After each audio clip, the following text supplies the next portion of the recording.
Come in, sir. Come. Good evening, sir. Good evening, sir. Sit down. Animesh, you come from Dhar. Yes, sir. Dhar comes in Malwa region. Yes, sir. Describe Malwa region. Sir, Malwa is a plateau in the western MP region, and there are various rivers in the region. For example, Narmada flows through Malwa, and the region is also very historically important. For example, the capital of Parmara dynasty that was around the Malwa region. So Dhar is also a very prominent place for the Raja Bhoj who belonged to the Parmara dynasty. And so also Dhar district has Mandu region, which is a historical site, and we find various places there, like Rani Rupmati Mahal is there. Can you just tell me 2-3 things unique to Malwa region? Food, breakfast. What is so good in Malwa region, breakfast? Sir, in terms of breakfast, so poha is very famous. Poha coupled with, poha alone, poha with whom, what? So jalebi, poha and jalebi is there. No, second thing, Malwa has given very rich Bhakti Sangeet. Have you heard name of Pratap Singh Tipaniya, Kaluram ji, Kumar Gandhar? They all come from Malwa region. Sir. Have you heard or if you not? Then I will. No, sir, I have not. On the day of Basant Panchami, Sir. there was Friday also. Yes, sir. We Hindus had their festival and they had their Jumme ki namaz. Give full credit to the collector. How did without any communal tension, the incidents pass away nicely? Yes. What was done? So basically, as per the Supreme Court guidelines. No, Supreme Court forgets about ne to kaha. But karne wale, the one who did was the collector or the SP. How did it happen? Sir, before the Vasant Panchami, they ensured flag marches in the region, so that people are aware that there is heavy police presence. So secondly, they ensured separate passage for the Muslims, and there was time slot fixed wherein they could come and do their namaz. So these two are the prominent reasons for that. And in addition, both are very important. Peace committee was formed with the good credential of both the communities. You have written governance cafe. What is cafe governance? So it was an initiative where we invited different speakers, bureaucrats, policymakers, academicians, who came and gave speeches on various themes of governance. So there is a culture of public policy in our IT campus. Tell me one speaker whom you liked. I'm not interested in the name, but what was the theme he spoke on? So one speaker was ex-education secretary. So he told us about how he ensured reforms when he was the secretary through digitization and other measures. Additional secretary in the government of Madhya Pradesh or at the center? It's in the government of India. Government of India. And what is boot camp? Policy boot camp, it was an initiative of this Vision India Foundation. So again, with the idea of having 200 delegates from different parts of India who could come and interact and discuss on various policy aspects. So that was the idea. So one thing is very clear and a good sense that interaction between bureaucracy, suppose you are a DM, among the fellow colleagues, fellow officers, is a good way to know what they are doing. Yes, sir. Similarly, at the senior level, in different cadres, what is happening. Now, you get a cadre in Tamil Nadu. Tell me, do you know a bit about Tamil Nadu? What would be the first of your most important challenge? So personally, for me, it would be to learn the Tamil language. For anyone, personally what? An official, I'm not talking personally. Personally, your interest will be, can't eat dosha. But as a public servant, first will be, how does any officer overcome? Because there are so many North Indians who go to Tamil Nadu. So you have to learn the language, slowly interact with the people. From Mussoorie itself. Now, Animesh, you get a cadre of Northeast. How is your reaction? One, your individual reaction and parents' reaction. Be very frank. So personally, I might not be that much happy because I'm expecting to get a cadre. First of all, I'm expecting to get a good rank. So if I'm getting a cadre of Northeast, that means I have not got a good rank. So I have not performed up to the mark in my exam. So from that angle, I would be unhappy. And same, from my parents' perspective, I would be staying very far away from them. So in case of emergency, etc., it would be difficult for me. For any parent, that will be the thing. Would you join? Sir, I would join. Okay. Then tell me the states and their capital, the Northeast. Whichever you want to, I start from Assam and where. Getting my name of the state and their capital. So we have 7 states.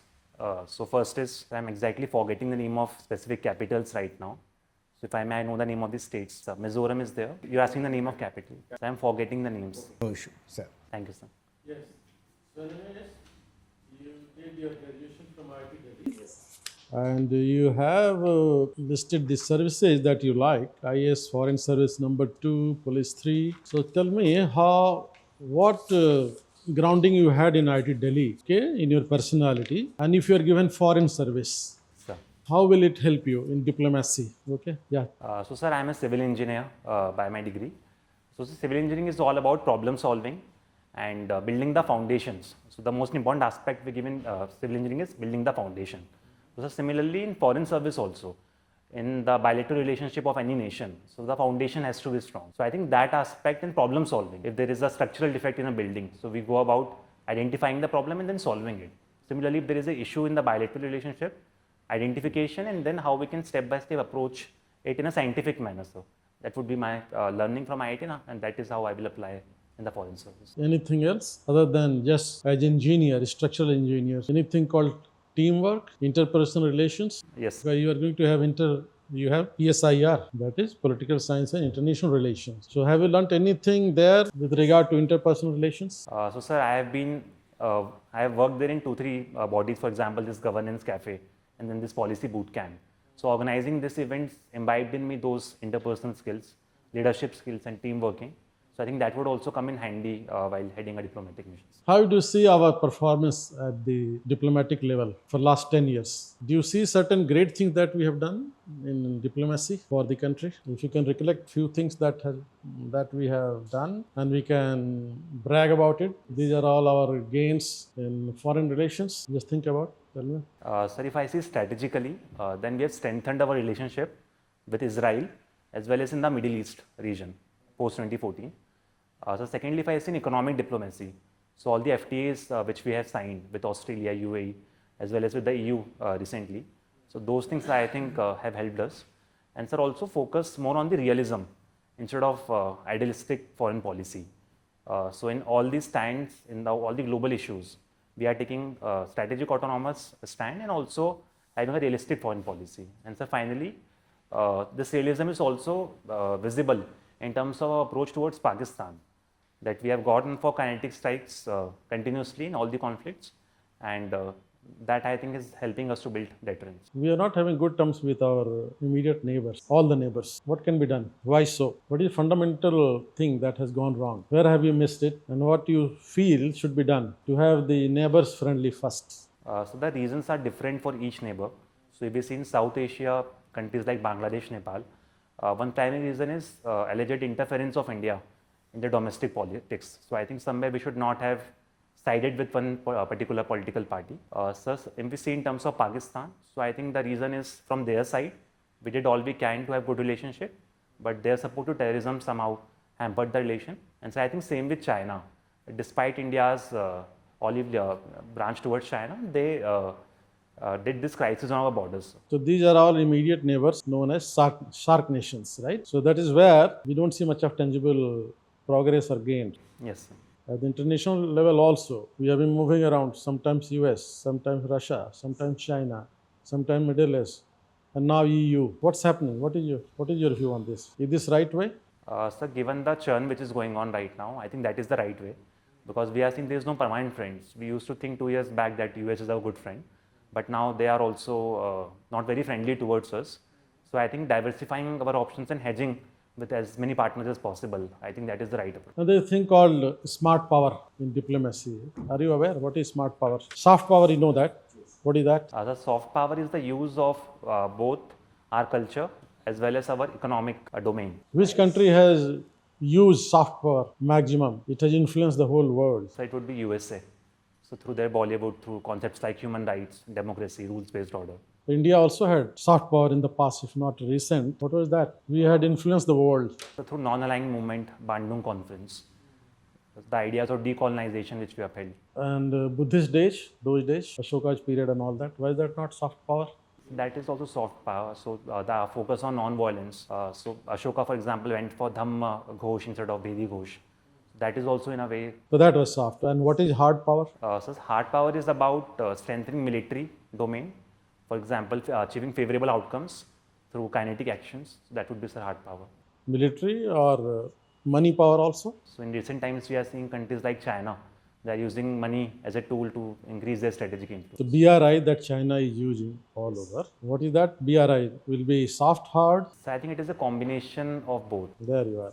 So that is smart power. So that is latest thing that has happened. Okay, all right. Thank you, sir. See, in the constitution we have freedom of expression, but in certain universities recently the expression by the professors there was branded as activism, and the institution distanced themselves from the person. So how will you distinguish between the freedom of expression and the activism? So freedom of expression, specifically in context of academia, I think that should be invited unless and until it is harming our national interest, national sovereignty, integrity.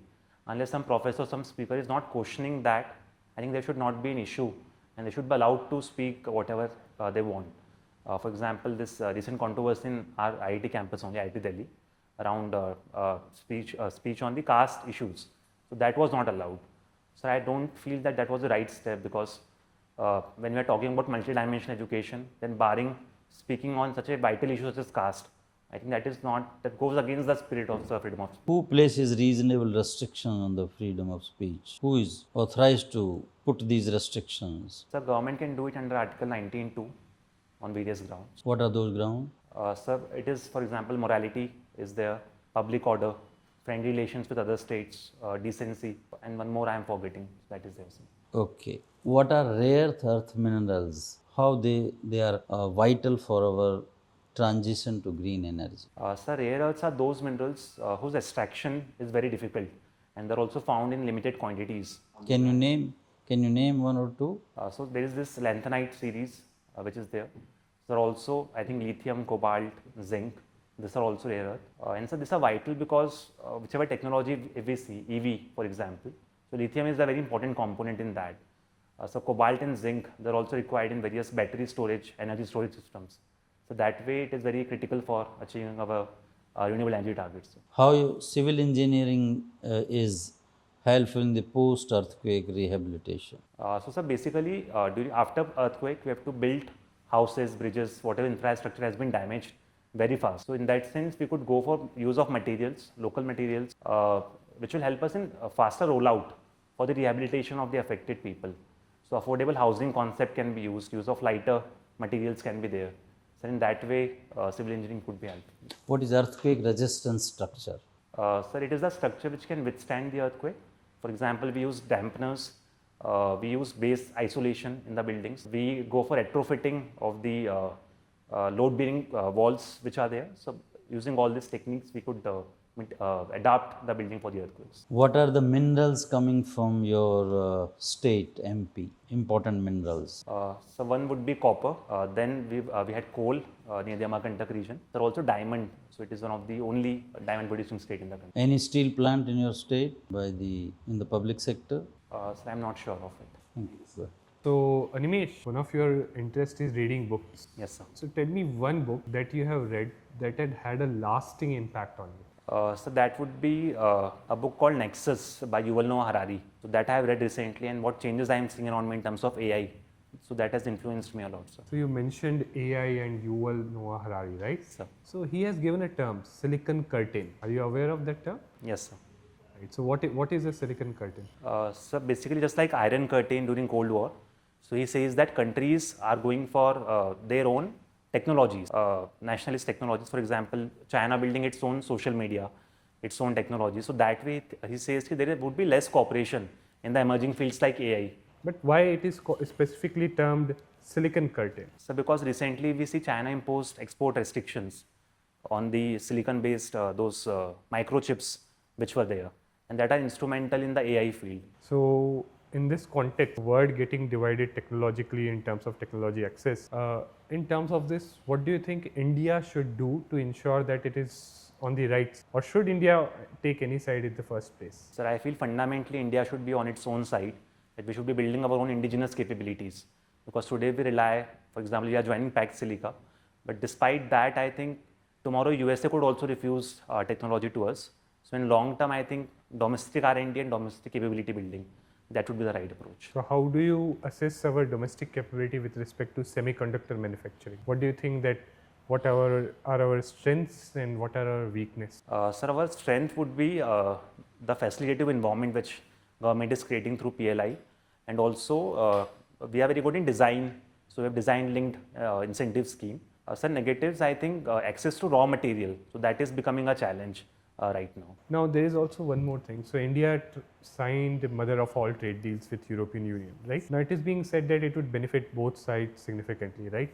But if you see India's track record with FTAs, it has not been that. So what has been the issue? Why India has not been able to capitalize on these FTAs? So I could think of multiple reasons.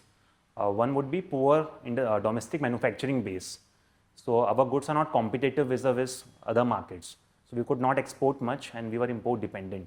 So secondly, the FTAs which we have signed, for example, with ASEAN. So the rules of origin, it was easily violated and China could bypass those rules and export its goods in India. And so also high tariff inside our own country. So if we are imposing tariff on imports, then it automatically becomes a tariff on exports also. So I think these are the major issues. And overall, if we see poor ease of doing business in terms of labor laws, environmental laws, and also land laws. So have you heard about this term inverted duty structure? Yes, sir. So what is it and how does it impact our performance in FTAs? See, inverted duty structure is when the taxes on the final goods is more than on the intermediate goods. So in that way, it impacts because our goods become less competitive in the different markets where we are exporting. And there is one more phenomena going on globally, that is de-dollarization. So what are the factors driving de-dollarization globally? So fundamental factor would be USA misusing its hegemony of dollar by imposing sanctions and denying accessibility to the SWIFT system. Because of that, BRICS countries want to diversify. And also dependence on dollar countries feel is also not good from the global financial stability perspective. So as we have seen in 2008 financial crisis. So from that perspective also, I think countries are going more towards domestic currencies trade. One last question. So with all the turmoil that is going on, there are talks that there is a possibility of third world war. So now as a student of PSIR, do you think that how realistic that possibility is? So personally, I see more regional wars going forward. Unlike World War II, World War I, we don't have global level alliances. So all countries will jump if there is a regional war. So example between Russia and Ukraine, it is limited to a regional war. So I think there might be more regional wars, especially the kind of personalities which we have, like President Trump. I don't see it, the impact would be on the global level. Thank you, sir. We'll call you in 2 minutes. Yes, Animesh. So just few things. It's quite fine the way you are. In terms of your personality, okay, you have a good physique and the composure, confidence level and interaction, generally fine, but there is still a scope of improvement. We find that it needs to be a little more pleasant. Okay, don't be stressed at all, because now we have come to a stage where the only way out is that you remain cool, relaxed. So that will always be in your favor. Sir. Content wise, generally fine, but you need to constantly improve it in terms of, let's say, particularly you seeing PSIR background. You can expect not many questions on that front. Foreign relation, international relation. You should update yourself with latest on the day of interview. Right. And particularly India being in focus, keeping India's interest in mind. So that I think will be good for you. And generally, I guess you'll do much better. Is it your first interview? No, third interview. The third interview. Third interview. How was the last? So first one was Manoj Soni sir's board. So it was 193 score that year. 193. Very good. Last year it was 160. 160. Last time, which board was it? Suman Sharma ma'am, sir. According to you, there was something lacking in the second interview? Sir, I was not able to, I didn't get time to prepare. It was only 10 days. So I got it on 10 January itself. I think that was one of the major reasons. And I fumbled on some questions also. No, but generally, what was the broad line of question? So some areas where I fumbled that I can tell. No, what were those areas? If they were from engineering background, what were those areas? So personal questions like if I don't get through, what I'm looking forward for, what I will do. Oh, basically, yeah. Poking you and seeing your response, your body language, your response, basically assessing your personality, personal traits, they are checked actually. So that's why you need to be cool. You might go wrong in answering. Your answer need not be, it's not a subject matter test. You have already cleared mains. So that is taken. Very truth. Okay, so don't bother your facts are wrong or not. If you don't know, it's better to say that sorry, I don't know, I'm not aware, I'll look into things like that. Rather than trying to attempt something that you do not know. But what is more important is your personality. Right, sir. How you are reacting, how is your body reacting. No sign of nervousness. So was I looking nervous? No, not much, but you are not not. at all. Not at all. But there is scope for being more pleasant. Yeah. You are not nervous. As sir has said in the beginning, you are very serious. What they want, good boy, good candidate who interacts well. So for that it is important. You may reply all questions correctly. Though the test is not for correctness, but still you may looking gloomy or depressed. That also doesn't look. That will not. That will be directing you. It's a personality test. Personality test. Your personality is being tested. The questions are just the medium. It's like firing. Right, sir. What is saying the response? The response is being assessed. You have plenty of time, almost a month. Okay, you'll do well. Don't worry. Yeah. We have given 175, but there is a scope. Right, sir. Thank you. Thank you, sir. All the best. Nice.